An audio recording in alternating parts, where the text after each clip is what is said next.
Hello friends, সবাই কেমন আছেন? আশা করি সবাই ভালো আছেন। আমি চলে আসছি আজকে ভিডিও নিয়ে। এই দেখুন গরম গরম চিকেন ফ্রাইয়ের জন্য নিয়ে নিয়েছি চিকেন। তারপর দিয়ে দিলাম ঝালের গুঁড়ো, আদা বাটা, রসুন বাটা, মশলা গুঁড়ো আর হলো লবণ। তাই ভালো করে মেখে নিচ্ছি। ভালো করে মেখে ম্যারিনেট করে রেখে দিতে হবে 1 ঘন্টার মতো। তারপর এখানে আটা নিয়ে নিয়েছি। তারপর দিলাম ঝালের গুঁড়ো আর লবণ দিয়ে একটু মাখতে হবে। এটা কোটিংয়ের জন্য বানাতে হবে। এই যে আমি ভালো করে মেখে নিলাম। এই যে এবার চিকেনগুলো ভালো করে আটার সঙ্গে এইভাবে মিশিয়ে দিতে হবে। দেখুন আলতো করে চাপ দিয়ে কোটিং বানিয়ে নিতে হবে।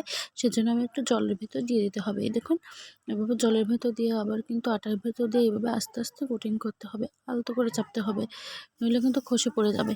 এই দেখুন আবার দিয়ে দিলাম, আবার আমি দিয়ে দিচ্ছি। আবার এইভাবে করে দিতে হবে। আপনারা যদি লেয়ারটা আরও পুরো করতে চান তাইলে বারবার করে এইভাবে জলের ভিতর দিতে হবে। আমার কিন্তু একটা হয়ে গেল, আমি আরেকটা করে দেখাচ্ছি। এই দেখুন আমি আবার চিকেন নিয়ে নিয়েছি। আবার তাতে আমি কিন্তু ময়দা দিয়ে দিয়েছি, সরি আটা দিয়ে দিয়েছি। এবার আমি আবার জলের ভিতর দিয়ে দিলাম। তারপর আবার উঠে আবার কিন্তু এভাবে কোটিং করে নিচ্ছি। আপনারা কিন্তু এভাবে করবেন। আমি যেমনটাভাবে করছি, আমি 2-3 বার করেছিলাম। এবার দেখুন আমি কড়াই নিয়ে নিয়েছি। কড়াইটা গরম করে তাতে তেল গরম করে নিয়েছি ভালো করে।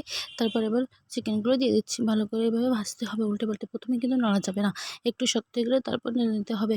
আর তেলটা খুব গরম হয়ে গেলে কিন্তু মিডিয়াম করে দিতে হবে গ্যাসের জালটা। তেলে কিন্তু পুড়ে যাবে, মাংসটা সিদ্ধ হবে না। এরকম করে আস্তে আস্তে জাল দিয়ে কিন্তু এটা করতে হবে। দেখুন তাহলে মাংসটা কিন্তু সিদ্ধ হয়ে যাবে। এই যে হয়ে গেছে, নামিয়ে নিলাম। ঝুড়িতে দেখুন ওখানে একটা ঝুড়ি নিয়েছি, তাতে এভাবে ভেজে দেখছি। দেখুন কত সুন্দর হয়েছে ভাজা। 1 ঝুড়ি বানিয়ে ফেললাম চিকেন ফ্রাই। খেতে কিন্তু খুবই মজা হয়েছিল। আর এই যে এখানে মেয়োনিজ নিয়ে নিয়েছি আর টমেটো সস নিয়ে নিয়েছি আর নিয়ে নিয়েছি শসা কুচি।